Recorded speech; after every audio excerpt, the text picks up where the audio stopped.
ধুর, আজও কেউ চালাতে এলো না, চেইনটাও পর্যন্ত শুকিয়ে গেছে। আহারে, কেউ চালায় না বলে কি মন খারাপ?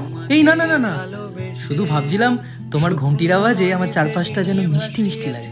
ওমা, এত সকালে এত মিষ্টি মিষ্টি কথা, তেল খেয়েছো নাকি? এই না না না না, তেল নয়, প্রেমের পাম্প আপ করেছি। যা, এই মিনি, আজ রাস্তা কিন্তু লম্বা, একসাথে দৌড় দিবি? আমি তো হালকা, সাবধানে কিন্তু। চিন্তা নেই, আমি তোকে পেছনে ফেলবো না, চাকার দিব্যি। তাই নাকি? তুমি ভালো করে প্যাডেলটা দাও, আমি ঘন্টি বাজাই। এই আওয়াজটা শুনলেই না আমার ব্রেক কাজ করা বন্ধ করে দেয়। আজ আমি অনেক ক্লান্ত। এই মিনি, আমার সাথে সারা জীবন চলবি, দেখবি তাহলে আর ক্লান্তি আসবে না। একদিন আমার টায়ার পুরনো হয়ে যাবে, তখনও ভালোবাসবে। টায়ার টায়ার পুরনো হোক, তবে ভালোবাসা নয়।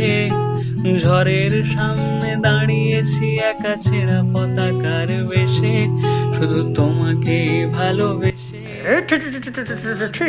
দিল রে, দিল দিল, কোনো লজ্জা সরম নেই। এইখানে একটা বয়স্ক মানুষ বটে রয়েছে, তার মধ্যে মানে সত্যি